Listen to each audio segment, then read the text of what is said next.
Bonjour à tous et bienvenue sur cette chaîne. Alors aujourd'hui, nous allons partir à la découverte d'une ville que beaucoup ne connaissent que de passage, ou très peu.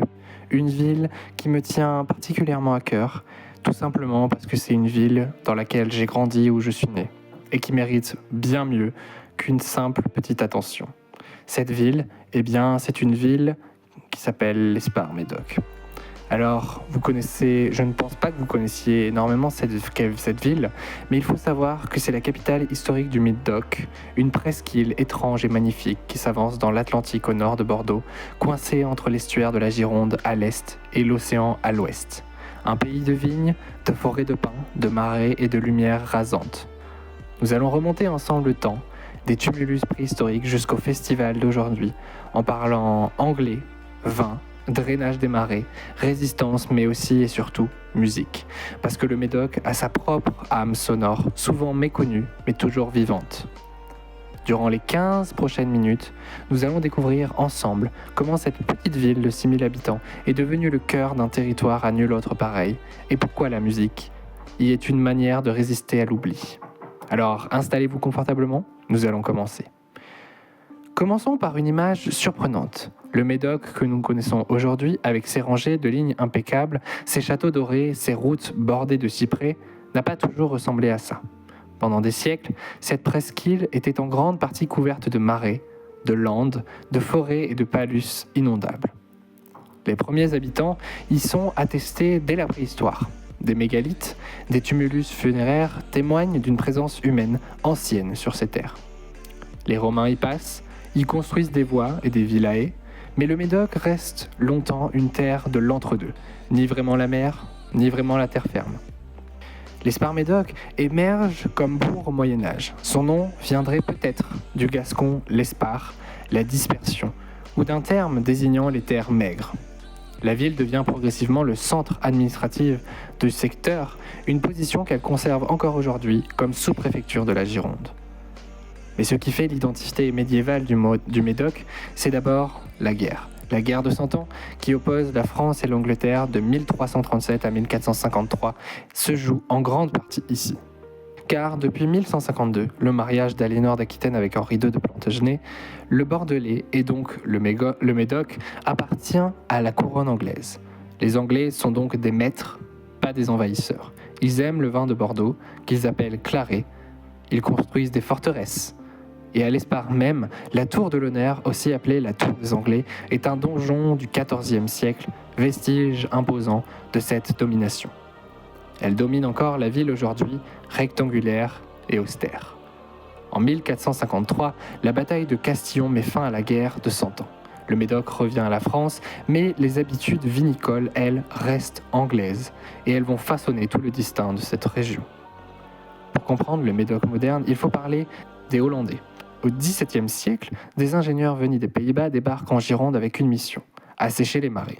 Leur expertise en matière de drainage est sans égale en Europe. C'est le même savoir-faire qui a conquis les terres sur la mer en Hollande.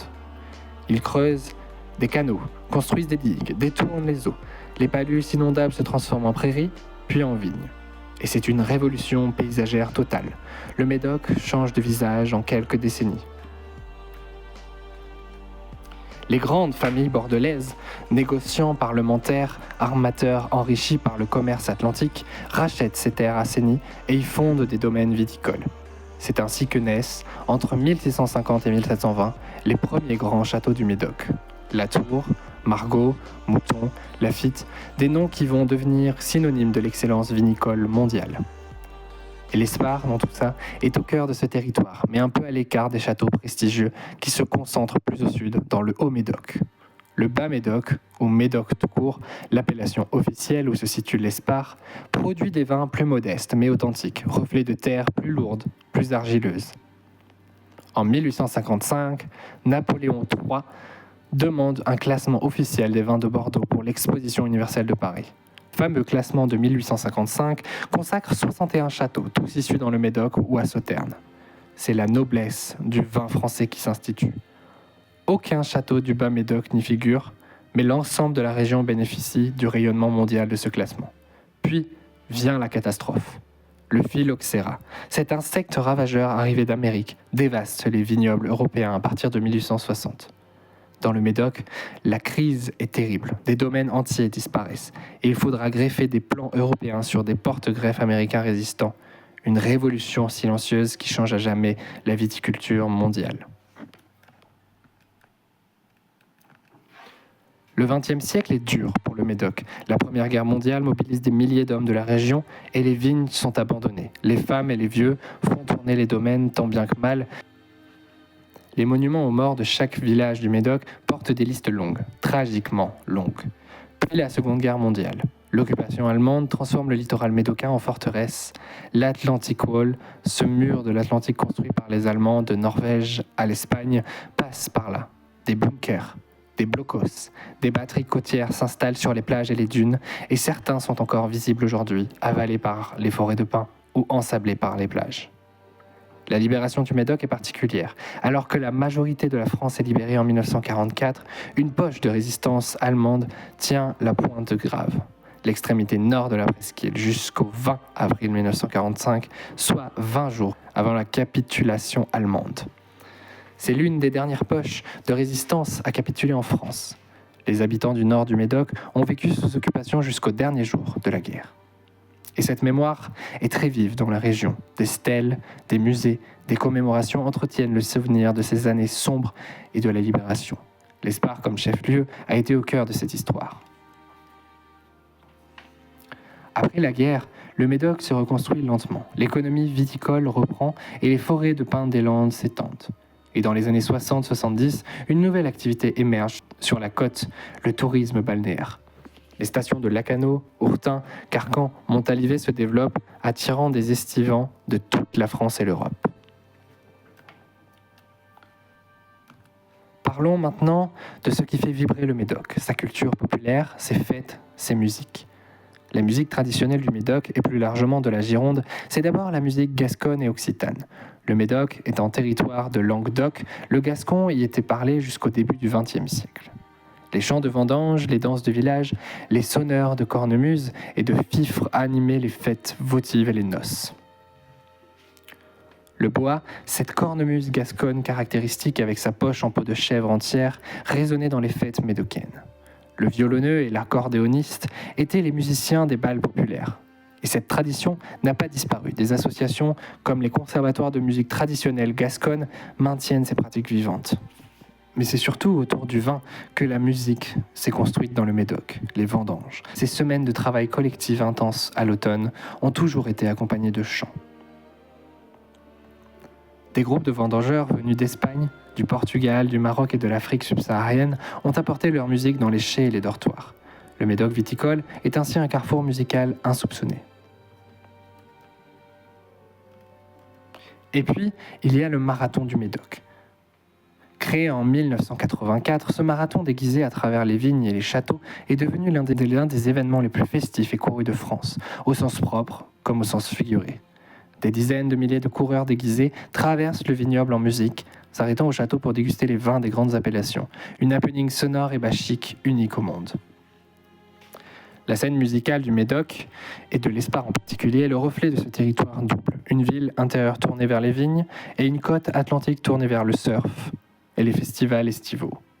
Les stations balnéaires du Médoc, de Lacanau, Ourtin, Montalivet sont depuis les années 70 des hauts lieux de la culture surf. Et la culture surf, c'est aussi une culture musicale. Le rock, le reggae, le ska, le folk atlantique ont envahi ces plages.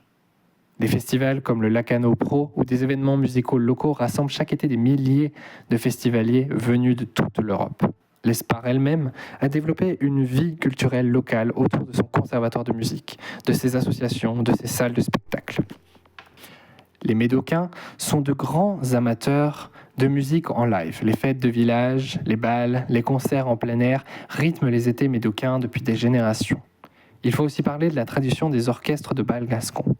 Dans les campagnes du Médoc, jusque dans les années 80, des orchestres itinérants parcouraient les villages pour animer les fêtes patronales. Ces groupes jouaient de tout, de la valse, du tango, passe au doble, mais aussi chansons françaises et tubes du moment.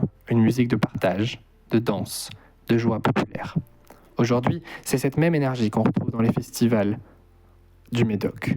Le festival Médoc en musique, les concerts dans les châteaux, les soirées jazz dans les chais, l'écrin viticole se transforment en scène musicale de juin à septembre. Imaginez un concert de jazz à la nuit tombante, entouré de rangées de vignes, avec l'estuaire au loin et les premières étoiles qui apparaissent. Eh bien ça c'est le Médoc. Et il faut bien sûr mentionner la chorale, car le Médoc est un pays de chorales.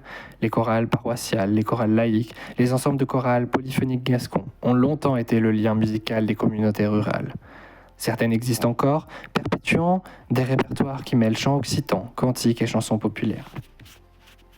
Le Spar aujourd'hui, c'est une sous-préfecture de 6 000 habitants qui assume son rôle de capitale d'un territoire rural de 80 000 habitants. Une ville à taille humaine avec ses marchés, ses artisans, son collège et son lycée, ses associations culturelles. Le Médoc est à la croisée des chemins. D'un côté, la célébrité mondiale de son vin, les grands crus classés du Médoc crachent aux enchères internationales. Les touristes œnophiles affluent du monde entier pour visiter les châteaux. De l'autre, une réalité sociale plus contrastée. Des villages qui se vident, des services publics qui reculent, une agriculture en mutation. L'été 2022 a frappé très fort. Des incendies historiques ont ravagé des milliers d'hectares de forêts de pins en Gironde, dont une partie en Médoc. Des villages ont été évacués et le dérèglement climatique s'est rappelé à la mémoire de tous. Le Médoc, comme beaucoup de territoires, doit repenser son rapport à la nature. La création officielle du parc régional du Médoc en 2021 est une réponse à cette prise de conscience. Le parc fédère communes, vignerons, ostréiculture, pêcheurs et acteurs du tourisme autour d'un projet commun de développement durable. Le Médoc ne peut pas être seulement une image de marque vinicole, il doit être un territoire vivant, habité et protégé. Et dans ce contexte, la culture et la musique jouent leur rôle. Elles font le lien entre les générations, entre les communautés, entre l'héritage et le futur. Le Médoc chante encore, et les Spars au centre de cette presqu'île extraordinaire veillent sur cette mémoire. En bref, presqu'île de marée transformée par des ingénieurs hollandais, terre anglaise rendue à la France après 100 ans de guerre, vignoble consacré par un classement impérial, forteresse côtière libérée parmi les dernières de France. Les Spars Médoc, c'est tout ça et bien plus encore. Une ville où la tour des Anglais veille toujours sur les toits, où les vendangeurs chantent encore à l'automne, où le bal gascon résonne certains soirs d'été, où les vignes s'étendent à perte de vue sous un ciel atlantique immense. Une ville qui n'est pas sur toutes les cartes postales, mais qui porte dans ses pierres, dans ses vignes et dans ses musiques, toute la complexité d'une histoire millénaire et la force d'un territoire qui refuse de disparaître. Merci à tous d'avoir regardé cette vidéo jusqu'au bout. Et si elle vous a plu, n'hésitez pas à la liker, à vous abonner et à partager. À très bientôt sur de nouvelles aventures. À très bientôt pour de nouvelles aventures sur Solarium.